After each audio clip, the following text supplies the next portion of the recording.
بسم اللہ الرحمن الرحیم۔ حکایات رومی، حکایت نمبر 13۔ عنوان ہے باہمت شخص۔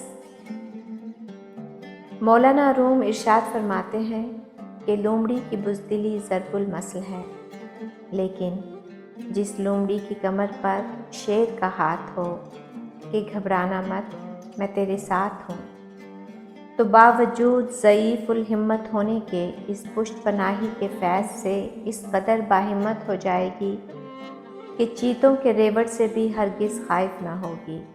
شیر پر نظر ہونے کی وجہ سے وہ دلیر ہو جائے گی۔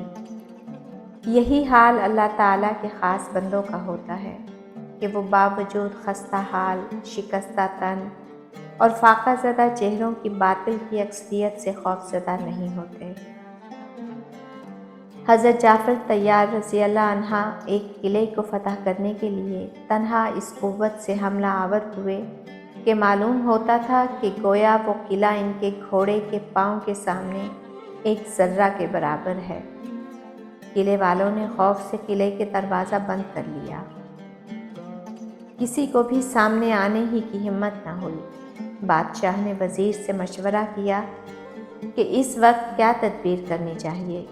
وزیر نے کہا، ہماری سلامتی اسی میں ہے کہ ہم جنگ کے تمام منصوبوں اور ارادوں کو ختم کر کے اس باہمت شخص کے سامنے شمشیر اور کفن لے کر حاضر ہو جائیں اور ہتھیار ڈال دیں۔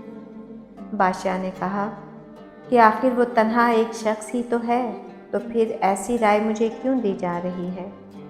وزیر نے کہا، آپ اس شخص کی تنہائی کو بے وقتی کی نگاہ سے نہ دیکھیں، ذرا آنکھ کھول کر قلعہ کو دیکھیے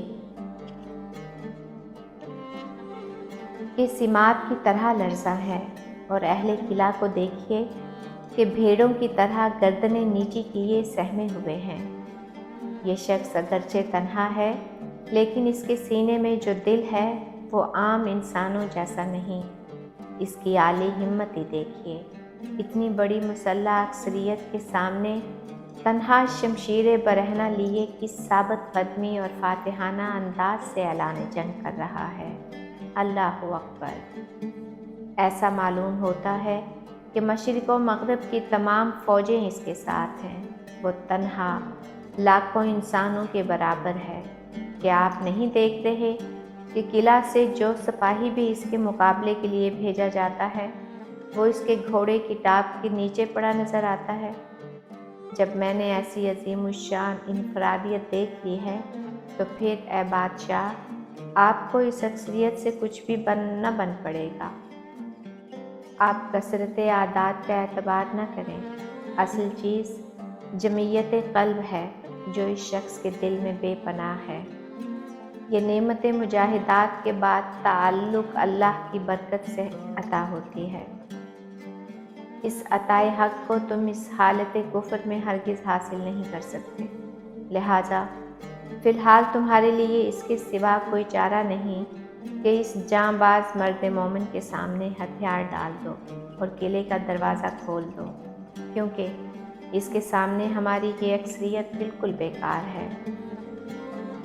نگاہ مرد مومن سے بدل جاتی ہیں تقدیریں، جو ہو ذوق یقین پیدا تو کٹ جاتی ہیں زنجیریں۔ مولانا روم بعض اقلیت کے سامنے اکثریت کے تعطل اور ضعف کو ان چند مثالوں سے سمجھاتے ہیں۔ بے شمار ستارے روشن ہوتے ہیں، لیکن ایک خورشید عالم تاب کا ظہور سب کو مانند کالعدم کر دیتا ہے۔ بے شک چوہے ہزاروں کی تعداد میں ہی کیوں نہ ہو، اگر وہاں لاغر و نحیف بلی بھی آ جائے تو چوہوں کی اکثریت غلبہ ہیبت و خوف سے بیک وقت مفرور ہو جاتی ہے۔ اس کی ایک میاؤں کو سنتے ہی ان کے کانوں میں اپنی مغلوبیت کی خوفناک ضربیں گونج اٹھتی ہیں۔ اس کے دانتوں اور پنجوں کی حرکات جابرانہ ان کو راہ فرار اختیار کرنے پر مجبور کر دیتی ہیں۔ اس کی وجہ یہ ہے کہ چوہوں کے سینوں میں جو قلوب ہیں اور بلی کے سینے میں جو دل ہے، اس میں فرق ہے۔ بلی کے دل میں جو جرأت اور ہمت ہے وہ چوہوں کے قلوب میں نہیں۔ چوہوں کی اتنی بڑی جماعت کا ایک بلی کے سامنے حواس باختہ اور ہوش رفتہ ہو جانا اس امر کی دلیل ہے کہ بلی کی جان میں جرأت قلبی کا پایا جانا ہی سبب ہے کہ چوہوں کی تعداد اگر 1,00,000 بھی ہو تب بھی ایک لاغر و نحیف بلی کو دیکھ کر سب مفرور ہو جاتے ہیں۔ معلوم ہوا تعداد کوئی چیز نہیں، جرأت اور ہمت ہی اصل چیز ہے۔ بھیڑ اور بکریوں کی تعداد ہزاروں میں ہی کیوں نہ ہو، لیکن قصاب کی ایک چھری کے سامنے اتنی بڑی اکثریت کی کوئی حیثیت نہیں ہوتی۔ دن کا وقت ہو یا رات کا، ملازمت کا مسئلہ ہو یا کاروبار کا، انسان کے دل و دماغ پر ہزاروں پریشانیاں منڈلاتی رہتی ہیں۔ ان افکار اور حواس کی کثرت پر نیند بیک وقت طاری ہو کر سب کو فنا کر دیتی ہے۔